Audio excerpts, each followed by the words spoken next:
If you don't know me, I'm Jamie Does Life, and I let a computer choose the destination of my next trip. That destination? Sofia, Bulgaria. Over 3,600 kilometers away by land, we're going there without flying. In the last episode, we arrived in Sarajevo, the capital of Bosnia and Herzegovina, another new country on our trip. We explored the streets of the old town, we tried traditional food in a local restaurant, and then ended our afternoon on a tour of the Sarajevo siege locations. Join me as we explore more of Bosnia. Enjoy. Good morning once again from Sarajevo. I'm outside the bus station. I've left my hostel this morning and got a local bus 5 minutes down the road to the US Embassy, and here I am at the train station. Just one more little fact before we leave Bosnia and Herzegovina. The US Embassy in Sarajevo is the second largest in the world. Now why is that? So today we are on the way to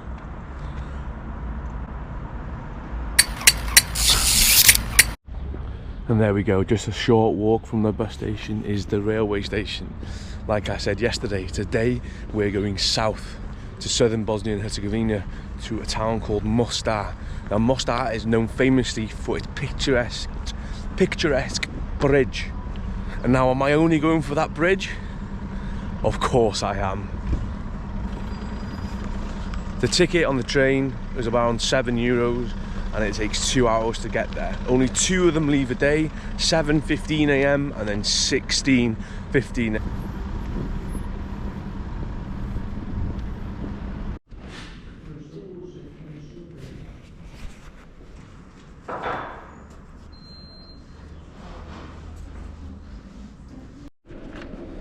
Just collected my ticket. We're on platform 2, so in about 30 minutes. The guy had a list of all the people that bought tickets, and it was a handwritten list. Handwritten. But I booked it online, thinking that's the only way to do it, but someone just turned up, ordered a ticket on the day, and just got it quicker than I did, because you had to check my passport and everything, so.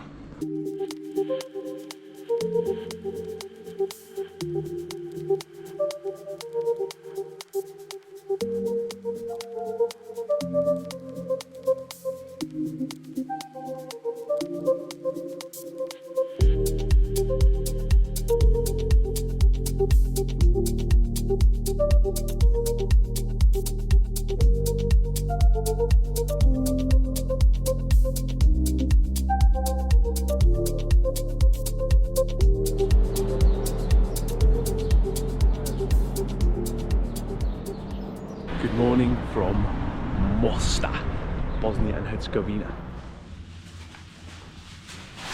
Just got myself some sort of cheese bun thing for 50 cents. It was like 25 cents or 15-20p.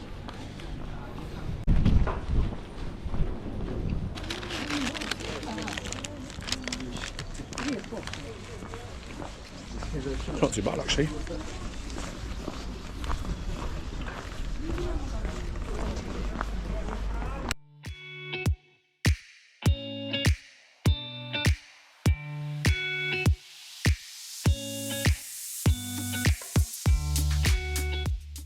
So I've come to a place called Restaurant Labyrinth, just off the kind of old square, old town, and look what is here. So just having a coffee, and I've ordered a omelette in this beautiful, beautiful place.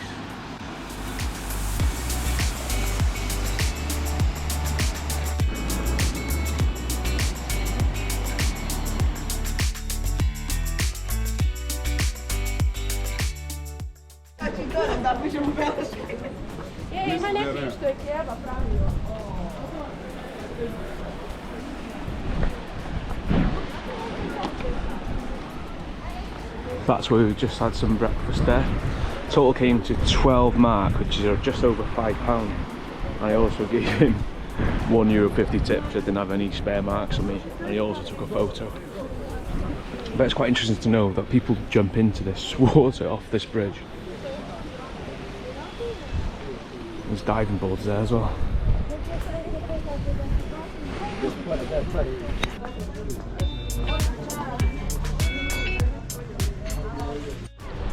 Hello from Mostar, Bosnia and Herzegovina's 5th largest city, but considered the most popular.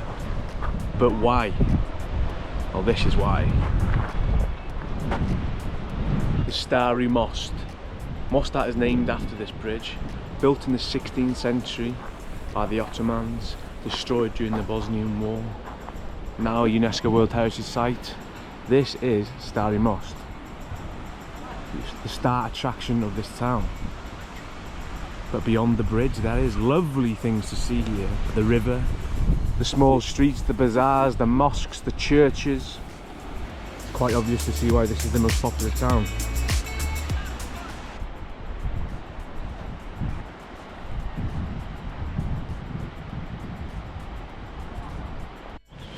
Now it is still worth remembering that although how beautiful this place is, it was viciously bombed during the war. The bridge itself was bombed, fell into the river.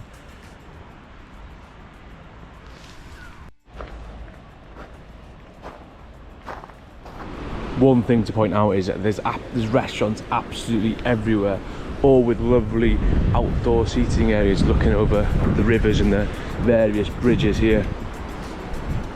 Tell you one thing, the place is stunning. And you can see how many mosques there are. Look at the minarets. There's 1, 2, 3, 4 just there. At one point there was 13 mosques in the city, but when the war broke out, I think there's now only 7, so 6 were lost during the bombings.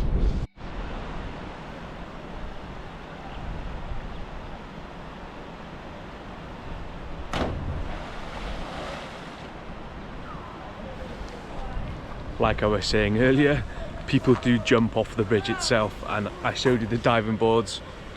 Oh, there you have it, someone using it now. The guys are jumping off the top board here. We have now left the old town of Mostar, taking a walk into the newer part of town. Still quite early, it's only 20 to 12, and a lot of people visit Mostar on day trips from places like Dubrovnik and Split. So I think maybe later on it'll get busy and hopefully we'll see some people jumping off the bridge. Right then, have you ever cast your eyes on one of these before? This is a Chocata flavour Fanta. Now, I remember doing something similar to this in my Chernobyl video. I can't remember what flavour it was. Wonder if it's the same one. But bloody blue. That's going to send me round the fucking twist, isn't it? I'll be hyper all day. This was €2, €1, 80p. Cheers. Yeah, I thought it was. I seen them flowers and I thought definitely elderflower, but I'm thinking dandelion and lemon, but no, elderflower and lemon. That's top notch, that. They're just full of sugar though. I normally go for 0 or diet, but don't tend to get that in this country. Good stuff, this though. Also, that comment I made about it being blue shows I've got absolutely no intelligence. The bottle's blue, not the liquid. The liquid's bloody white. So I was walking through the new town and I looked up this street and I saw this bright yellow building that looks very similar to the library building that we were yesterday in Sarajevo along the river. Now, I don't know what it is.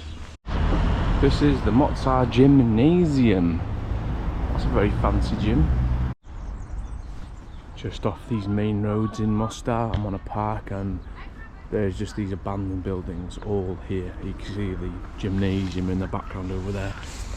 There's also some sort of large, what looks to be a car park. Well, I really don't know whether that is effects on the wall or what, but these definitely look like damaged buildings. I mean, there's no bullet holes.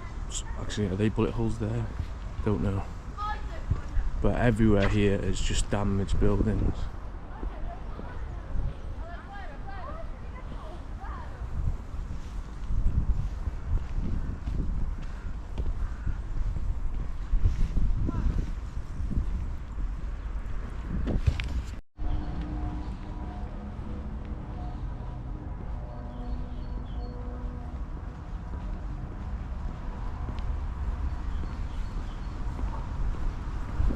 Now, it's reported that one of these abandoned buildings around the gymnasium used to be a sniper tower. It just sniped people crossing the road.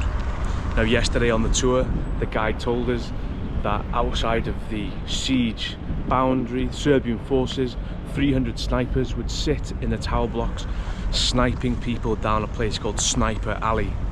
Now what people would do is they'd pay and come and shoot at civilians, similar to a safari. These rich people would come, pay and shoot at civilians. As you can see in the new town, there are large shopping complexes, large buildings, skyscrapers, apartment blocks, but then obviously the stark reality is there you do have buildings that are crumbling, their roofs falling down, maybe after the effects of the bombing, who knows. You know, there as well, it's just everywhere. The effects of war are just everywhere here. You know, these towns are being rebuilt, but just think of places like Syria, Ukraine, whole cities just wiped out, rubble.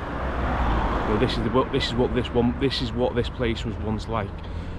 But from generous international community and donations, it's been built back up to how it is now. But obviously there are some areas that are still as they were during the war.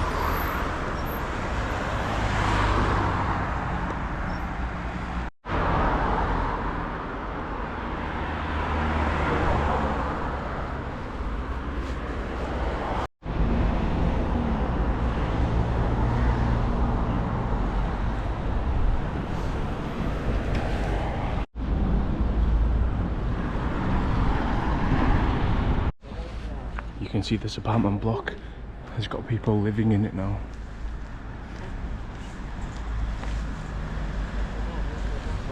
There was a sign outside saying the EU-Danish reconstruction programme, but there's still bullet holes in the wall of that apartment block. What the hell is that? Is that a prison or a school?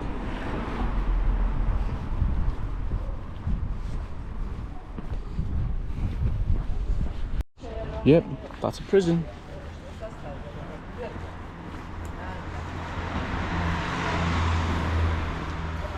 So I'm going to walk down to the end of this road, just where the train station is, where we got off this morning, and then just loop back around to the old town.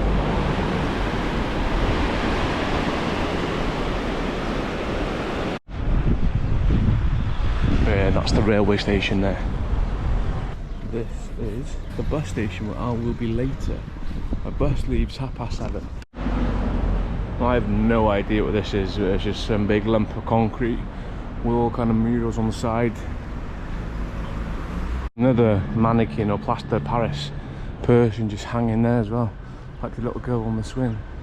I'm trying to find an ATM because I need to pay for my hostel in cash. Do you know how hard it is to find one? It shows on the map that there's one there, but when you get to the building, it's just like being cleared out. So there's one here now somewhere.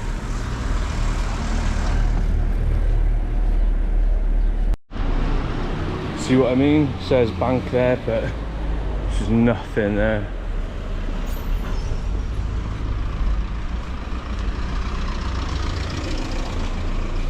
Oh, they're all back in town for freaks.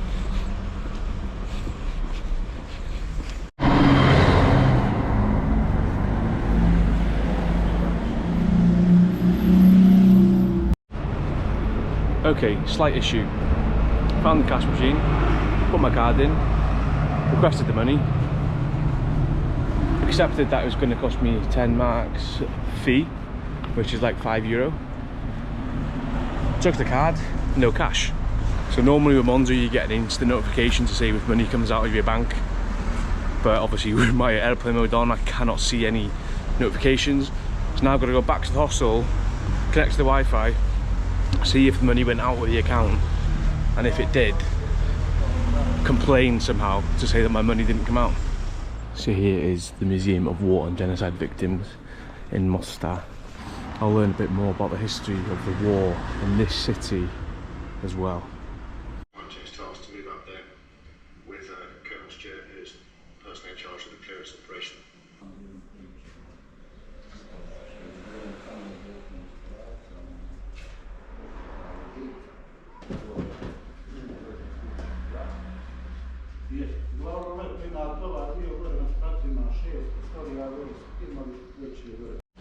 So I've just come out of the Museum of the War and Genocide of Mostar. You know, it's absolutely like mind-numbing how just like scary and just how bad the whole situation was. What I've just found out is, earlier I was saying about the Serbska forces bombing Mostar, there was actually the Croatian forces as well also bombing Mostar, so they were getting bombed and things from both sides.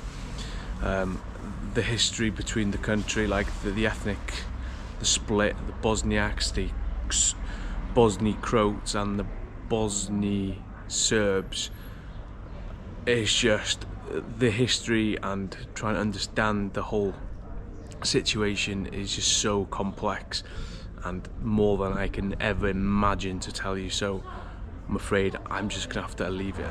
There were videos playing in the War and Genocide Museum, or I think it was like the UN International Criminal Court, where everyone that was involved in the war did get prosecuted, like life imprisonments and things. But people were given their accounts of what they could see during the war in different villages, and what people were saying were you could walk down one neighbourhood and it's like, I'll let the boy racer pass, and it was like an invisible line had been drawn through the village to separate the ethnicities. So obviously Muslims on one side who were being beaten up, taken away, and then obviously you got the Serbs or Croats, can't remember which one it was now, who were like their houses and stuff were just left there. They were allowed to live in it. It was just absolutely crazy really how things like that are allowed to happen, and it's happening even now, this day and age, over in Ukraine, in Syria and places like that. So this is the bridge at 3 PM. A lot busier than it was when we were here early doors.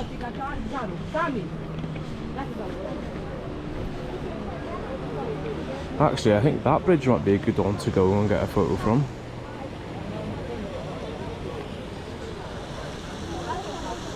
Now then, how's my big plan of coming to this other bridge to have a view of the other bridge worth it?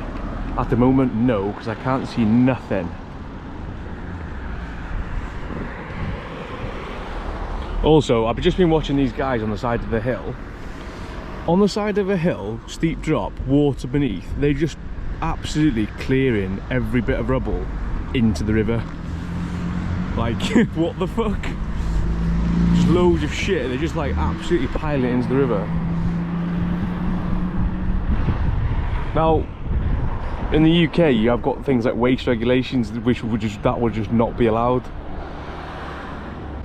It's bonkers, man.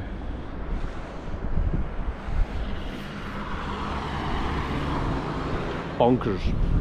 Look at this big villa house or whatever.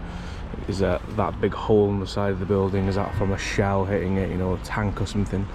It's just grim. Bullet holes all in the concrete. Empty swimming pool there.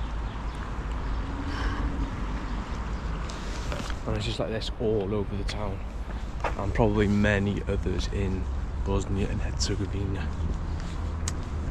There are just these huge houses,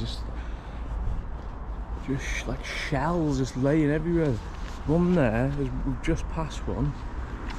It's like really sad actually. But I mean, obviously these must have either been knocked down and rebuilt or refurb. Look, you can see that's the exact same style. New versus old. It's bonkers really. It really is. Also, what you got to try and remember is the conflicts aren't that long ago. We're only talking 31 years ago.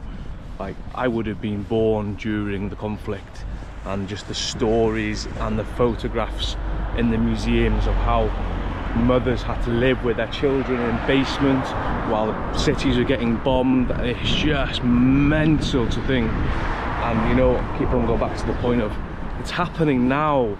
It's happening right now across the world. It's fucking mental. So I thought it'd be best to come back to the new town after doing some research on some of the buildings here. So this is the Genervac Park again, and you can see probably the concrete building poking out the trees there. That was once a bank building, and I said earlier about one of the buildings in the vicinity was used as a sniper tower. Well, that's it. All the glass, the facade obviously is now being stripped away, but for years the broken glass was just left there as it would have been during the war, but now being stripped back for safety reasons. I actually thought it looked like a car park originally, but no, it's an old bank, and it's really grim. It really is, honestly.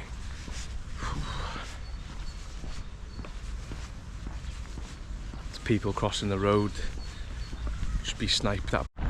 So you can imagine pre-1991, brand new state-of-the-art bank there, full of glass, offices. Well, if it actually got used, I don't actually know if it got used, but there it is now in its concrete shell, full of graffiti. Years ago you could go in and explore, but I think for safety reasons it's all been blocked off now, understandable. I'll tell you one thing though, that gymnasium building is some building, that, you know.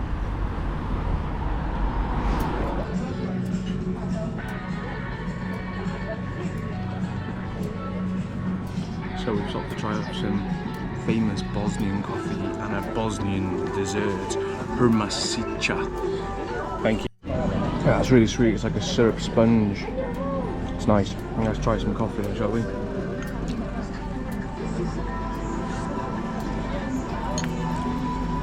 Yeah, it's good. It's exactly like the coffee we had in Dubai, the Turkish coffee.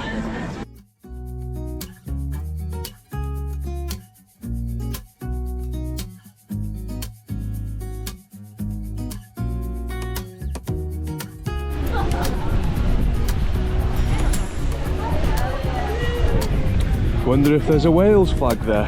Probably not.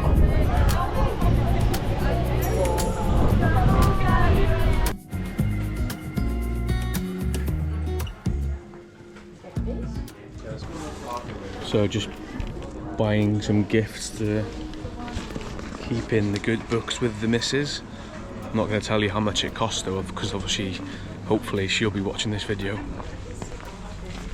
Well, Kat, if you're watching, this is your gift from Mostar, Bosnia. Hope you enjoy. I'm walking back to my hostel now. This is the end of Bosnia. It will be the end of Bosnia if I'm allowed into Serbia on the border control. But it's been good. I mean, real mix of climate, snowy up the north, and then obviously the Mediterranean down here. Still got beautiful blue skies. And I was looking at myself in the reflection of the door. I'm really red, so I wonder if I burnt today. Where do I need to be going now? This way, I think. That's it. All out of my hostel in Mostar, and I didn't even sleep there. Just refreshed, kept my bags there, charged my phone, battery packs, GoPros and that, while I explored the city. It is now 18:30, so 6:30. In 1 hour, the bus leaves to Belgrade. We arrive at 6 AM tomorrow morning. It's a long old journey, and be interesting to see what the border's like on the way to Belgrade. I was speaking to a guy who said that he had a 4-hour wait from Belgrade into Bosnia, so I don't know whether we'll have similar issues on the way back. We shall see. I've come to Cafe Smiley by the bus station. I've then one last, fucking hell, that's Croatian beer, so it's not Bosnian, I'm afraid. It's Croatian Karlovaco. Cheers. 250 marks, which is €1.25. Slanci. We've got 45 minutes before the bus. Apparently it stops at number 10, and we are directly opposite number 10. So if it looks on our side, it should come straight here. Hopefully the bus isn't busy. Nice quiet one, get some sleep, you know. Big day of exploring around Belgrade tomorrow, although I still don't know what I'm doing yet.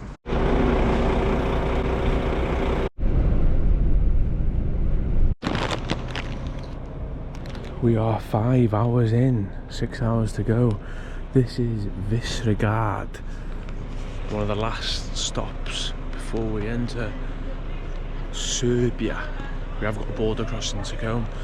There's the bus behind me, where is it? There we go, yep. Did get busy 2 stops ago. Loads of people came on, but fortunately no one next to me, so hopefully I'll be able to get a good night's sleep soon.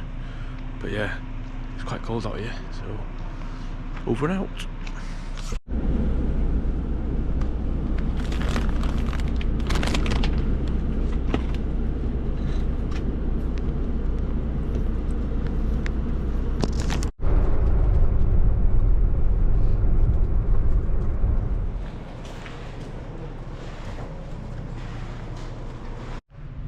So I've just been stamped out of Bosnia and Herzegovina, and next stop will be the checkpoint into Serbia. So fingers crossed all goes well.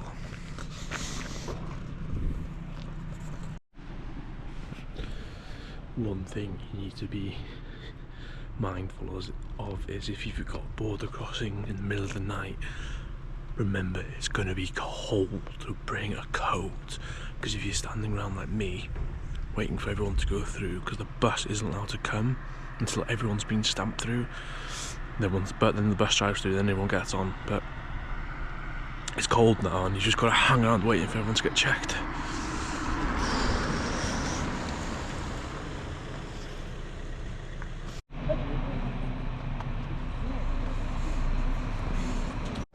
Look how built up and modern this border control is compared to the one we've just been to.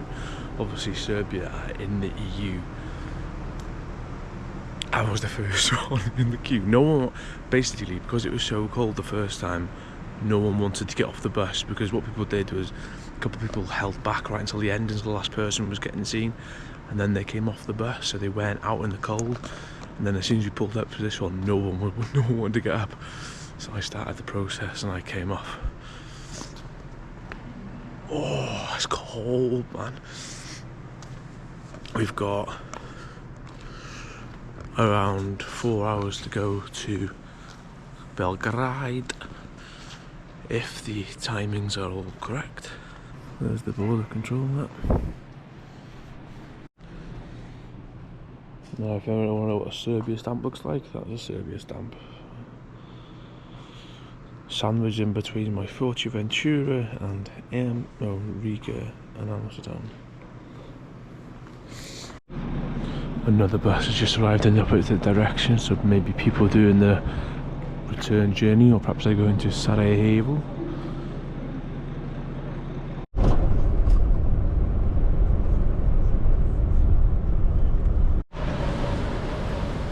Welcome to Belgrade.